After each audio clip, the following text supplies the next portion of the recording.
Well, hello, and thank you for tuning back into Brandy Lloyd Personal Training and this super fun podcast. I hate to start it out with an apology, but I feel like I need to. I've been a little AWOL with my podcasting business here, doing the nutrition coaching and the strength coaching, along with me being enrolled in my practitioner program, has been a lot on my plate lately. And I apologize. I have put the podcasting a little bit on the back burner, but I didn't want you to think that I completely forgot about you. And so today I'm going to make this a little bit short and sweet. I am really excited and interested in doing a podcast series on balancing blood sugar and hormones alike. And as a little premise to balancing the blood sugar and hormones alike, I thought that I would help everybody kind of fill the gap between Thanksgiving and Christmas. It's a nerve-wracking time for all of us under the best circumstances. Stress, just life stress. It seems like it just kind of starts to add up at this time of the year. We did make it through Thanksgiving, which was great, but that really is the kickoff for social events, whether it's work or personal, private life social events. The eating is a little bit different. The days are darker, which makes them feel like the evenings just go on forever and ever, which actually adds to our stress that I'll talk about briefly.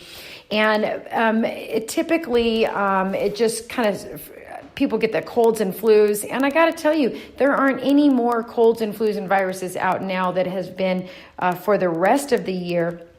But when you consider that your homes and your workspaces and your cars are more buttoned up, you don't have your windows down, and so your immune system is not getting that fresh air. The foods are different, the stress is higher, and you're just more susceptible.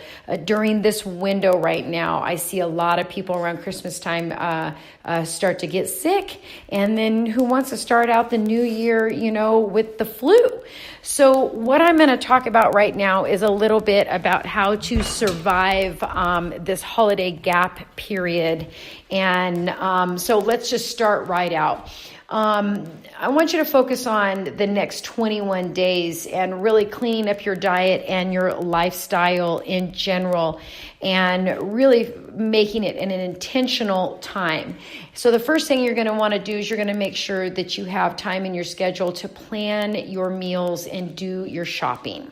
Plan your meals and do your shopping. So you're not going to have to cruise through Starbucks or McDonald's or Round Table or Chipotle or whatever if you have done your planning and your shopping. For those of us that work, doing batch cooking when you can, it definitely works. And I used to say batch cooking over the weekend, but batch cooking can be done at any time. So what I mean by batch cooking is it's mostly the meats that I'm referring to. If you're going to grill some meats, just throw extra meat on the grill and have it in the refrigerator. And so all you're doing is reheating your meats, making quick stir fries. Just home cooking is always a better choice. We can control the source, the quality of our food, the quality of our fats and everything if we just have it ready to go in the house. So the next thing I want you to plan on doing is a little bit of food journaling. It doesn't matter if you're using the Chronometer app or MyFitnessPal or just a little memo pad in your purse or work truck or wherever you are.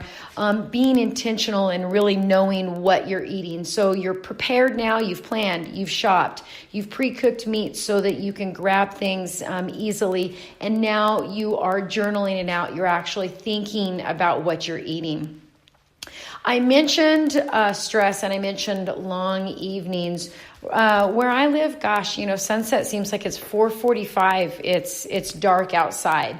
And so what that has been happening across the board is our evenings are longer, and we're filling those evenings with just more TV time. So maybe instead of watching a movie in the evening or a couple shows, now we're watching 2 movies or a whole bunch of shows, or we're just on our phones or computers longer. So getting out some puzzles. I knit usually. I like listening to like the books on tape or visiting, with my family. Board games, crafting, just, pretend like it was 100 years ago, and or maybe just set a parameter and say, no, we're not going to watch a movie until this time, or we're going to shut it off by this time, making sure that you have a little space before you go to bed, if it's reading books or whatever. Minimizing your device use makes a big difference during this 21-day time. Also, don't forget to drink your water.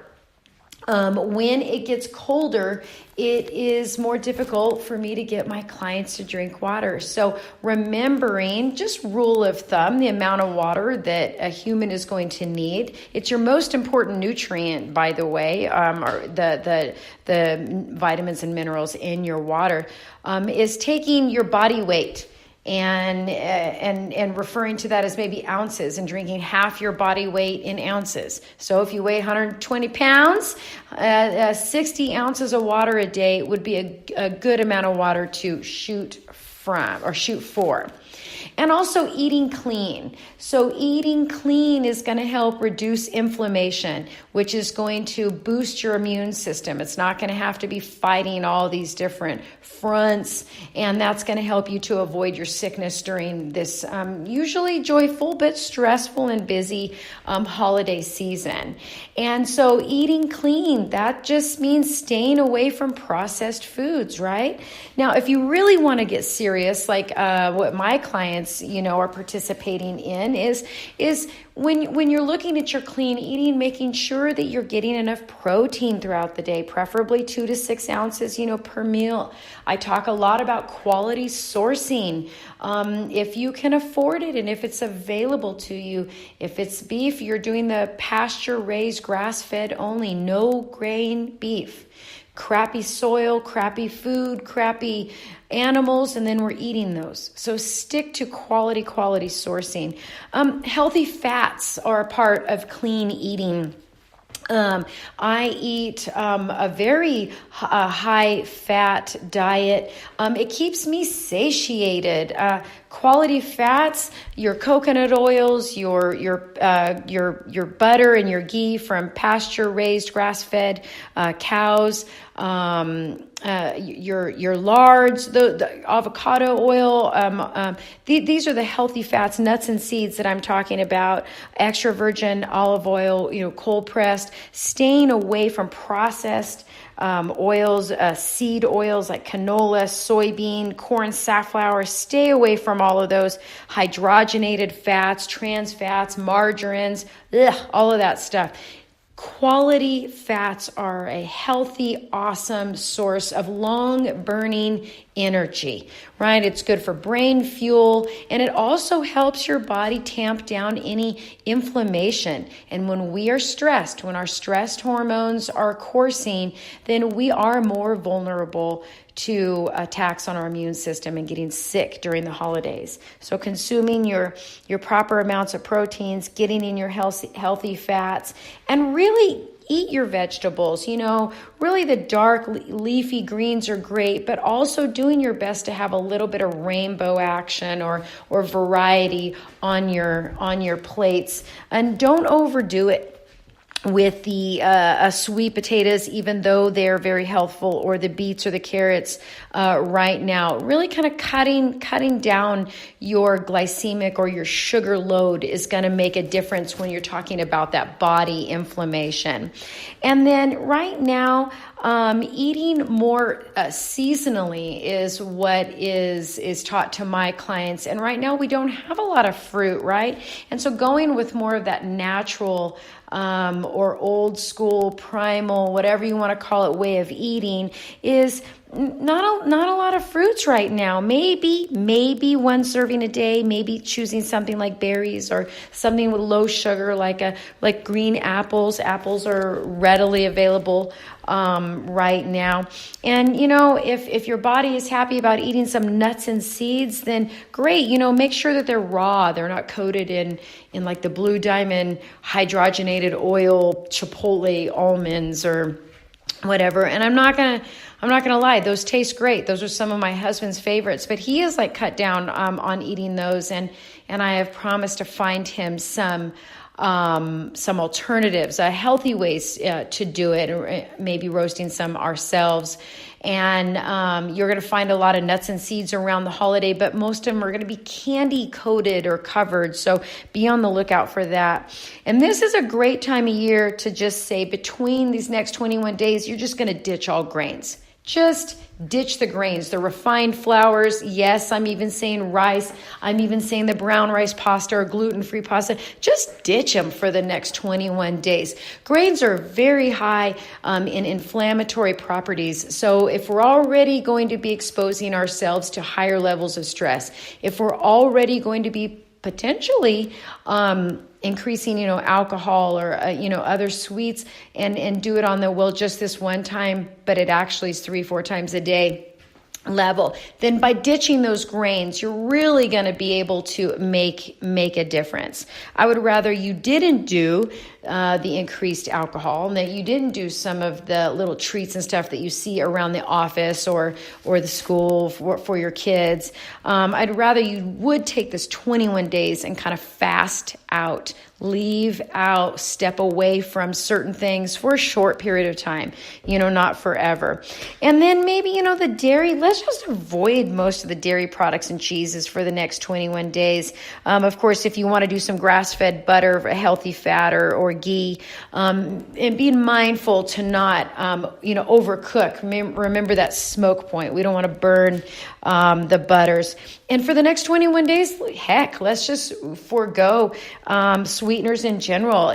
Yes, even the stevia, even the monk fruit, even the erythritol, xylitol, the Lakanto, the yacon syrup, the maple syrup, the raw honey. Let's just ditch it for the next 21 days if you can, right? Just cut these things back. Consider this a little bit of a reset period of time during this gap between Thanksgiving and Christmas. And we already talked about the stress, and when you throw sugar on top of that in your body, your next cold and flu is just waiting to knock you down. And just really eating clean, so going back to the basics and saying I need to choose, whole foods here. I'm not going to choose things that are coming out of bags and boxes. And I'm going to try and cook at home. I'm going to plan. I'm going to shop. I'm going to prepare ahead. And what really hangs me up? Is it the meat? Great. Then do your meat, all in, 1 or 2 days with a little bit of extra space on the grill or in the crock pot. Being intentional, getting that food journal out and saying, I'm really going to take advantage of this gap. And then thinking about the quality of your life every day. Maybe waking up a little bit earlier, getting the meditative time in. Move your body. I know it's cold out. We've been blessed with some rainy weather, some snowy weather. But that doesn't mean that you can't get up and do some air squats or take a walk or take a walk around your house or your workplace and move your body. So that's where I'm going to kind of wrap it up. Oh, I forgot. And drink your water. Drink your water too. So we're planning and shopping. We're batch cooking. We're food journaling. We're minimizing our screen times in the evenings. We're drinking water, and we're eating clean and moving our bodies. So I know that was quick. I've only got about 9 more minutes before my next client comes in. I hope you had a wonderful Thanksgiving. Be on the lookout for more of these. I've been having the best time. Talk about taking my education up to the next level. It's been very, very exciting. And I've been doing some in-depth studies on blood sugar and blood sugar dysfunction, hormones and hormone dysfunction, and fatty acids. It is so exciting, and I just can't wait to share these things with you guys. And if you're interested, I know I've been in nutrition for a long time, and I have had some questions about how did we even get here as well. And so I'm considering doing a little bit of a historical leg, and it's funny. I mean, not just funny. It's really amazing. Almost mafia kind of stuff going on with the food industry and the teaching industry, and even Mediterranean diet and olive oil and all of these things that have been, kind of pushed, and margarine and